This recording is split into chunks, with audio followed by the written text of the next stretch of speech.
para saludar a una gran amiga que siempre, pues, dejo de verla durante algunas semanas, meses, pero cuando regresa siempre estoy muy interesado en sus comentarios. La queridísima doctora Leticia Calderón Chelius. Doctora, bienvenida a Sin Censura, ¿cómo le va? Toño, bien contenta de verte. ¿Cómo estás? Qué gusto, qué guapo te ves, ¿eh? Muy bien, muy bien.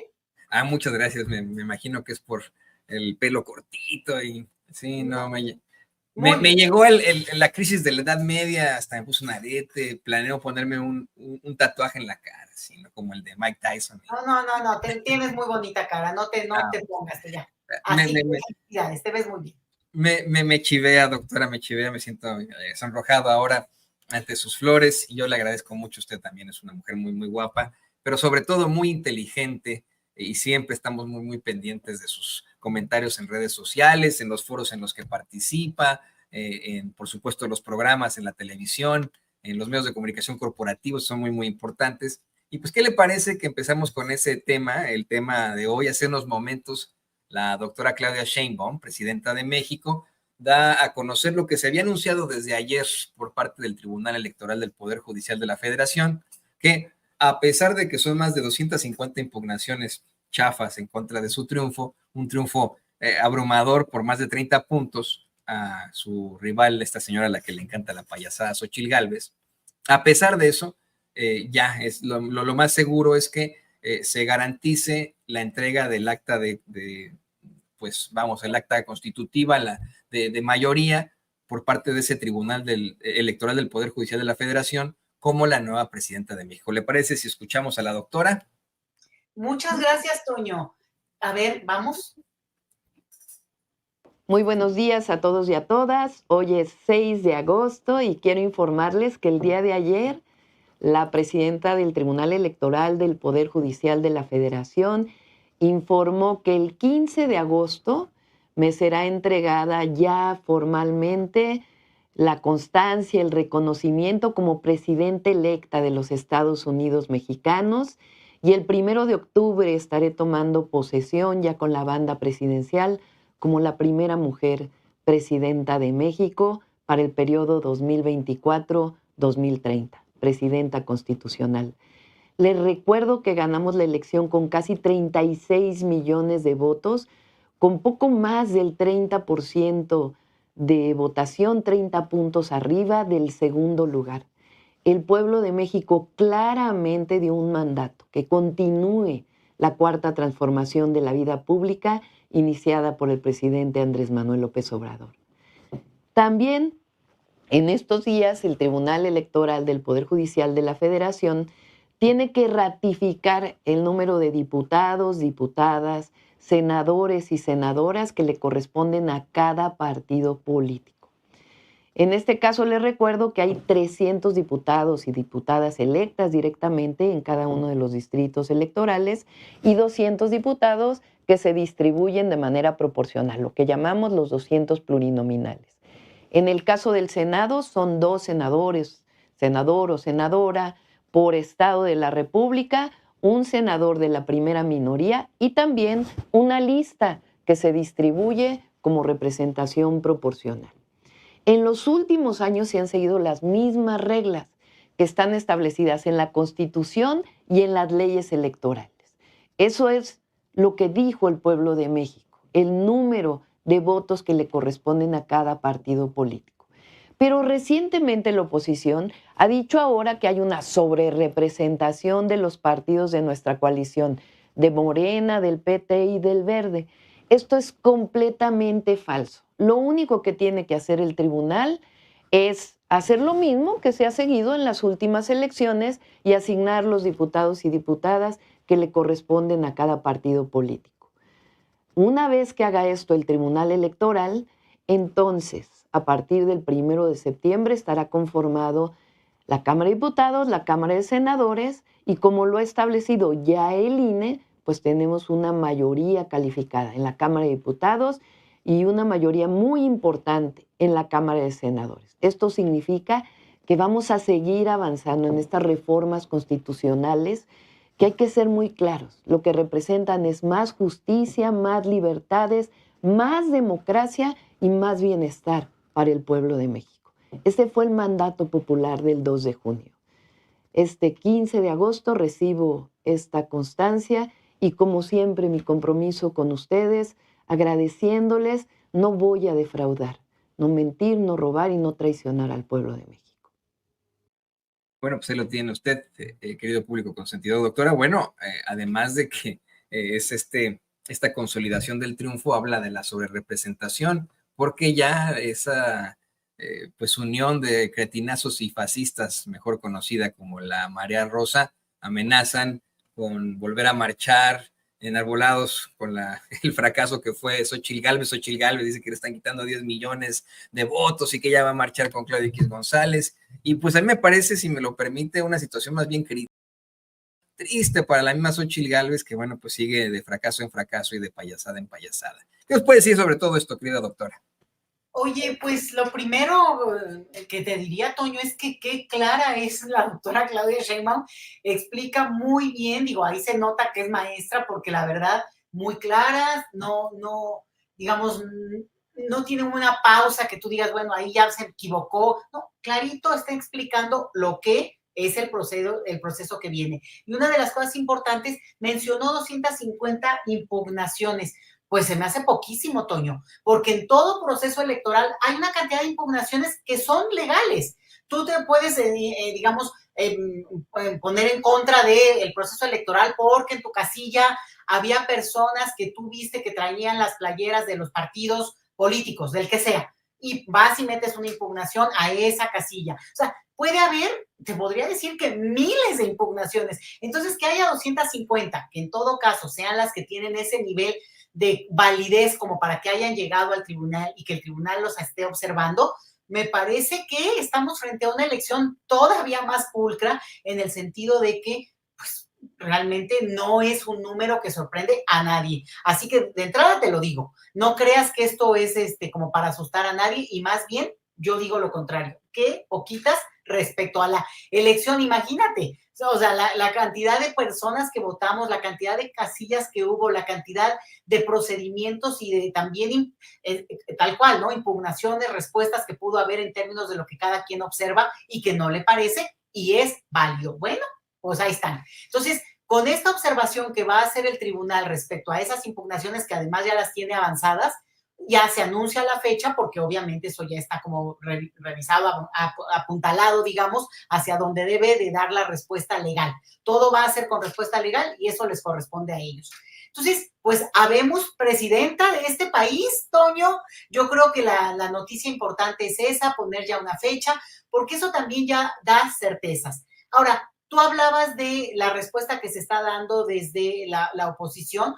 Pues realmente yo creo, Toño, que a veces ya ni deberíamos hablar de eso, porque, bueno, obviamente hay que hablar, ¿verdad? Pero yo nada más para meterle ahí, porque de verdad, frente a un resultado tan apabullante, Toño, y yo creo que es muy padre cómo se dio el resultado, porque te habla de un mandato popular, de una población que puede caerte bien, no caerte, molestarte algunas cosas, pero dices, pero el asunto avanza y debe de consolidarse, porque lo que nosotros no hemos podido ver, fíjate qué paradoja, es que como bloquearon todo o con su mentada moratoria legislativa, no pudimos ver cristalizarse salvo algunas reformas. Entonces, en realidad, ni siquiera hemos visto todavía el inicio de este proceso que llamamos 4T, porque no se logró. Hay más retórica, hay más discurso, hay más exhibición de estos personajes que realmente haber visto un cambio más estructural en algunas áreas y olvídate en términos más amplios. Entonces, yo creo que lo que refleja el voto, la inmensa mayoría, que además no se decanta por el grupo más, digamos, popular o la clase media alta, no, parejito en todos los sectores hubo voto a favor de este procedimiento que llamamos 4T y por eso lo interesante es que el mandato dice, bueno, órale, queremos ver esta propuesta que nos estás planteando, que no la hemos podido conocer, porque al final de cuentas, un ejemplo, la reforma electoral que a tanto ahora están criticando con lo de la sobrerepresentación, que incluso es un tema que habría que discutir. No lo quisieron discutir, Toño. Se negaron sistemáticamente a discutir todo y ese fue su principio, su mantra. no discutimos nada. Y por tanto, pues estamos jugando con las reglas electorales que hay desde los años 90, ¿no? Bueno, que hubo algunos ajustes, lo que tú quieras, pero estas son las reglas electorales que impuso el PRIAN en su momento y que no quisieron cambiar, ni siquiera discutir. Y por tanto, bueno, pues ahí están. Ahora sí que son víctimas de su propia soberbia. Y creo que esto sí va a dar pie para ampliar debates. No quiere decir que lo que se proponga está bien. Se propone y se pone en la mesa, a veces incluso jalándolo hacia algún lado, justamente para poderlo debatir. Y te voy a decir que hay temas que no solamente de parte de la oposición, sino de la misma alianza electoral, que el PT, el Partido Verde, que hay, Nanita, pueden, digamos, empezar a posponer, en el caso de la reforma electoral, por ejemplo, porque uno de los puntos es acotar el recurso, el presupuesto que se le da a los partidos políticos, Toño, y eso creo que la inmensa mayoría de los ciudadanos estamos de acuerdo, pero los que no están de acuerdo son justamente los partidos políticos. Y lo interesante es ver cómo van a empezar las maromas olímpicas, ¿no? Del rollo, no te creas que solamente visuales, sino también del rollo, para poder darle la vuelta a esos temas. ¿Por qué? Pues porque al final de cuentas, el mandato de que queremos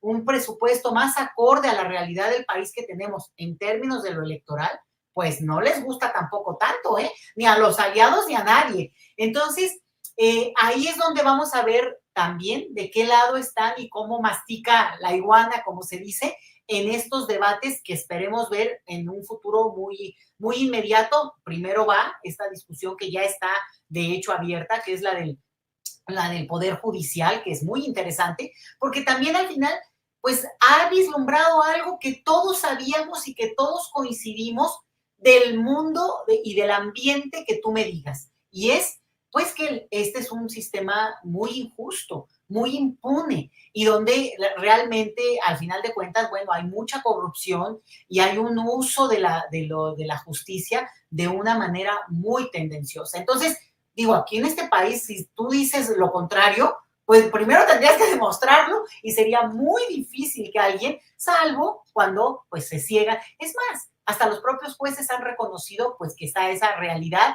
que también tienen que enfrentar. Ahora ya hablan de que, pues sí, ahora sí que deberían de haberse reformado ellos solitos, pero no quisieron. Entonces, lo que veo es muy positivo, Toño. Yo siento que es un momento muy glorioso en términos de un momento que excepcionalmente México se merecía, un regalo que nos hace el presidente López Obrador, que es muy fuerte, ¿eh? Retirarse siendo un presidente tan popular, obviamente le ha dado sus razones y así es además es un respeto a nuestras leyes electorales, a nuestra propia historia, pues que se agradece, porque siempre esa tentación de mantenerse, pues está ahí, ¿no? El poder es el poder, pero el regalo que nos hace es que también como población mexicana nos pone en un lugar desde el cual vamos a poder ya hablar de los otros con una legitimidad y una capacidad de decir, oigan, ya búsquenle el reemplazo. ¿Cómo puede ser posible que en una población de tantos millones no pueda haber quien pueda sustituir lo que diría López Obrador, el necesariato, ¿no? De que alguien que se cree que solo él. Entonces, vamos a poder tener una forma de ver al resto del planeta, no nada más a nosotros mismos, Toño, con una tranquilidad y una seguridad que nosotros también nos merecemos. Y nada más déjame decírtelo, eso en función, por ejemplo, de Estados Unidos. Si a nosotros nos parece así como complicadito esto que explicó ahora la doctora Sheinbaum de lo de la sobrerepresentación, que está en la ley electoral vigente y que si quieren que cambiemos le entramos a eso, pero pues que ahora sí se sienten estos señores de la oposición a discutir. Bueno, para barroco y para complicado el sistema electoral estadounidense, Toño, y tú lo conoces muy bien, ese sí que es complicado y habrá en su momento que, no sé si explicarlo, pero por lo menos hacer un intento, Toño, porque híjole, sí. Y eso es lo que va a sorprendernos ahora los próximos meses, Toño. Sí, no, lo hemos planteado una y otra vez aquí en Sin Censura, como es que desafortunadamente ni siquiera se cumple con la democracia, puesto que no gana el que tiene más votos o la que tiene más votos, sino el que consigue obtener determinado estado por la cantidad de delegados que tiene ese estado y que se presentan en el colegio electoral.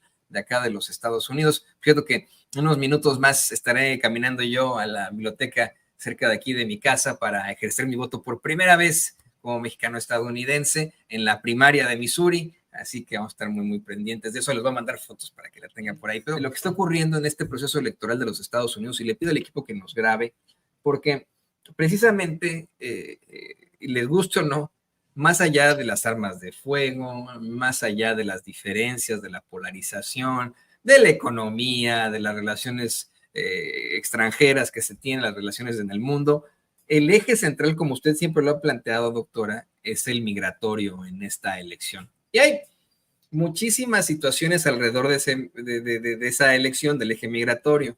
El presidente Biden selecciona como compañero de fórmula, bueno, pues un payaso ahí que, como dice una cosa, dice otra, misógino, antiinmigrante. Del otro lado de la palestra, la vicepresidenta Kamala Harris designa un hombre muy, muy progresista, que verdaderamente es una sorpresa para muchos, sorpresa para aquellos que verdaderamente están pendientes de las determinaciones y que nos habla de cómo es que en esto Kamala Harris nos escuchó a los votantes, escuchó a esos votantes que dejaron la casilla en blanco del presidente Biden en su momento debido al genocidio que se comete en la Franja de Gaza, y tantas cosas, pero me gustaría que platicáramos esto que nos propone la revisión global de los migrantes mexicanos en Guatemala y qué repercusión tiene esto en todo caso con el proceso electoral acá en los Estados Unidos, doctora.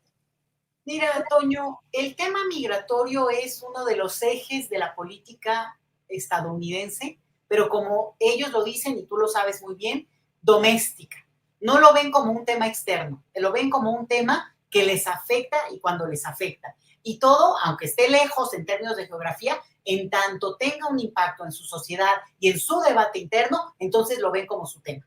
Si no, les puede pasar por encima y les tiene sin cuidado. Entonces, yo creo que eso hay que tenerlo muy en cuenta para entender por qué se vuelve un asunto electoral de tanta intensidad. Sin embargo, fíjate que yo ahorita estoy viendo que va a haber cambios en las señales del debate público estadounidense en términos de esto de lo electoral. Es un tema de Donald Trump que él ha posicionado desde su primer periodo que fue candidato y después presidente, y que le dio mucho éxito. Y con ese tema también se quiso otra vez reubicar al inicio de su campaña, hace cosa de 2 meses. Estamos hablando de tiempos de una velocidad increíble. De verdad que en ese sentido yo tengo una gran admiración y mucha, pues digo, doy un seguimiento a la política estadounidense porque qué capacidad de darle la vuelta a un asunto que ya se veía casi de obvia resolución, que era Biden versus Trump. Adiós, se fue. Ya perdieron los demócratas. Y en este momento, Toño, cambian las reglas del juego a partir de esta nominación de la vicepresidenta, ahora como será la candidata de los demócratas, dado el escenario, tiene ya las fuerzas políticas que requiere para que a la hora de la nominación sea formalmente, levantada la mano. Pero lo interesante es que entonces el tema migratorio, para no salirme del punto que estamos discutiendo, es que se queda en la lógica de Donald Trump, además tratando de atacar, y él lo va a seguir usando, a Kamala Harris con el asunto de que el caos en la frontera que él habla, y son estas imágenes de Fox News tratando de mostrar las masas que están tratando de entrar y seguramente consumirse a ese gran país geográficamente hablando, pero también la primer potencia del mundo, porque entraron 1,200 personas. A ver, en un país de 330 millones de habitantes, ¿no? Pero la retórica, el uso narrativo en términos de los medios es brutal, Toño, y tú lo sabes. Pero aquí lo interesante es que lo quiere usar para atacar a la vicepresidenta todavía. ¿Y qué ocurrió hoy, Toño? Ahí sí, ahora sí que la primicia, tú lo decías ya. La vicepresidenta anuncia a un señor que se llama Tim Walz como su candidato a vicepresidencia, será su dupla, y ellos tienen esa figura de presidente y vicepresidente, y que los vicepresidentes en Estados Unidos no tienen una jugada muy, muy fuerte, ni tampoco nadie va a elegir por el vicepresidente, crea más bien controversia, como tú bien lo señalas, pero no es que alguien no va a elegir a un presidente porque el vicepresidente es fulano o mengano. No tienen tampoco mucha presencia Y eso es para bien de Kamala Harris ahorita, porque tampoco ha tenido un perfil muy visible en la sociedad estadounidense, más bien opaco, y eso le permite y le ha permitido inventarse socialmente, presentarse a la sociedad de una manera novedosa y no con tantos elementos como podrían ser la vicepresidencia de estos últimos 4 años. Entonces, te presenta a este vicepresidente Tim Walz, que es un señor interesante porque es el gobernador de Minnesota, pero ha tenido una trayectoria más bien progresista para los estándares estadounidenses. Hasta algunos ya, es un socialista, digo, visto desde América Latina es cuando dices, ay, pero de verdad esta gente no entiende nada, pero bueno. Exacto, a mí me saco mucho de onda cuando lo dicen aquí. Ese es el eje de la campaña de Donald Trump, decir que Kamala Harris es socialista radical y no sé qué. Exacto, ¿no? Cuando pues son el Partido Demócrata y el Republicano son igual de conservadores, igual de derecha. No, Toño, pero no son lo mismo. Y creo que... pero espérame, es que ese es el punto que se está volviendo fascinante y sobre todo para quienes nos oyen, tu gran público que está en Estados Unidos, y por eso la importancia de que salgan y voten, por caridad de Dios. Perder un derecho como es el voto cuando se ha conquistado, por favor, es un desperdicio como dejar de comer un día, vamos, ¿no? Y ese es el punto. No son lo mismo, y en términos de política exterior podríamos discutir muchísimas cosas, créeme que sí. Pero en términos de política interior, y tú lo sabes muy bien, y hay que hablar mucho de esto, Toño, lo que proponen hoy uno y otro partido es muy interesante porque ahora sí están planteando posiciones que son incluso contrarias. Tim Walz, este candidato de vicepresidente de parte de Kamala Harris, se posiciona claramente, por ejemplo, no contra el uso de deportación de las armas, porque eso es como una cosa que está en la identidad, en el ADN de los estadounidenses, pero sí por una regulación mucho más seria. Y eso es contrario a lo que dicen los republicanos, que dicen, no, portación de armas hasta lo que le pasó a Donald Trump, que es un muchacho que trae las armas, pues porque nadie le va a decir que no, ¿me entiendes? O sea, es como que una cosa que empieza ya a plantear discursos y opciones políticas, incluso en esa visión conservadora de país, y sobre todo en términos económicos, ¿no? Con una preferencia muy fuerte por cierto tipo de cuestiones económicas, y sin embargo se posiciona ya muy fuerte por dos visiones de mundo. Y la verdad, ahí sí te lo digo, y lo digo desde América Latina, desde México, y con una presidenta que está por llegar ya al poder en mi país, en nuestro país, en México, pues la verdad que los demócratas ofrecen una visión que podría ser más dialogante, por lo menos coincide también con lo que se está debatiendo en estos otros países, el derecho de las mujeres que puedan decidir sobre su futuro, sobre su derecho a plantearse cómo quieren vivir la vida, que es algo que los republicanos están diciendo, no. Hay un control hasta de los cuerpos y las mentes de las mujeres. Hay una vuelta a una visión conservadora, pero conservadora no es que esté mal, es que sea impuesta. Es que usted opta por la vida que usted quiera. El problema es cuando esa visión implica que tienes que asumirla porque es la obligación que te plantea el Estado. Entonces, se pone el escenario fabuloso. Toño, yo te diría que esta política estadounidense que generalmente vista desde América Latina, pues es lo exterior, es el intervencionismo, es el imperialismo, es la maña esta que tienen los estadounidenses de estar en todas partes y hacer de la economía de la guerra una de sus pilares. Bueno, pero al interior de ese país, hoy es un momento sumamente floreciente, intenso, y vamos a ver cómo la pelean, porque ya ayer Kamala Harris estaba pasando por un centímetro, vamos a decirlo, a Donald Trump, y esto avisora una campaña muy feroz de los dos lados, y se van a decir cosas, pero creo que Donald Trump sí ha perdido el momentum que tendría que ver con un discurso que ya se ve envejecido, anticuado, ya no, que vaya a atacar a Kamala Harris, porque si es estadounidense, porque tiene varios orígenes, es porque ahora sí que porque no conoce a los mexicanos, ¿no? Que puedes ser entre de Jalisco y también de Sinaloa, pero también tener un familiar que es de El Salvador, y que, o sea, esa incapacidad de ver la complejidad del mundo que plantea alguien como Donald Trump y querer encasillarlo en que eres una cosa o la otra, es porque no ha entendido nada y quiere que su electorado piense así, de una manera simplona, sencilla. Y el asunto es que eso a lo mejor tuvo su respuesta en el momento en que él ganó la elección hace varios años, pero creo que esa fuerza no va a ser tan fácil que la recupere. Más bien te diría, yo personalmente espero que no la recupere, pero va a ponerse bien buena esa elección y vamos a poderla seguir desde también México, donde pues ese planteamiento va a tener un impacto inmediato en la vida de los mexicanos que radican en Estados Unidos y también en nuestra relación bilateral que es central para nosotros.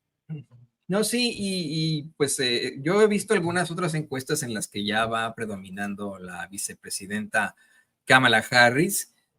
Hay una de NBC que recientemente da a conocer que está ya un punto arriba. Están en estricto sentido disputándose esa polarización terrible que existe entre el 50 y 50, 50-50, ¿no? Pero aquí lo que lo más importante, doctor y querido público consentidores, insistimos que se tomen en cuenta las encuestas en los estados clave, los estados que tienen más delegados que puedan aportar esto para la elección. Mientras tanto, bueno, pues seguiremos usted y yo, querida doctora, muy pendientes de esto. Yo espero que nos podamos volver a conectar y para poder analizar la elección. Todavía nos falta un poco para noviembre, pero se vienen cosas muy interesantes. Donald Trump aceptó ya el debate en septiembre, así que yo espero que lo podamos comentar en ese entonces o antes, ¿no? Si lo merita la noticia, como dice mi queridísimo Vicente Serrano. Mientras tanto, no me queda más que agradecerle, como siempre, por estos tan atinados comentarios, análisis, y le pido por favor que nos comparta sus redes sociales para que la gente se ponga en contacto con usted. Claro que sí, Toño, pues en el antes Twitter y ahora que le dicen X, pero pues yo le sigo diciendo Twitter, es @letichelius y @migrantólogos. Así que pues por ahí subimos algunas cosas, de repente pues no tengo tanto tiempo porque pues también me jala mi trabajo, que tú sabes que yo soy profesora e investigadora en el Instituto Mora, Toño, acá en la Ciudad de México. Así que pues muchísimas gracias por la invitación y por la oportunidad de también saludar a todos los paisanos que están por allá, sobre todo Estados Unidos, y que pues un gusto, un abrazo enorme y pues acá se les quiere mucho. Exactamente, vamos, nos queremos mucho entre todos nosotros y sí, efectivamente, usted sabe que la doctora Leticia Calderón Chelios es investigadora del Instituto Mora, siempre también muy pendientes de eso. Muchas gracias, doctora, y yo insisto, le insisto al público consentidor, seguiremos teniendo estos enlaces porque son ahora fundamentales ante la elección en los Estados Unidos que determinará las vidas de muchos mexicanos acá, de más de 40 millones de personas, y también lo que pase a nivel mundial. Muchas gracias, doctora. Hasta luego, Toño. Cuídense mucho todos. Igualmente, tiene usted a la queridísima doctora Leticia Calderón Chelios aquí en Sin Censura, investigadora del Instituto Mora.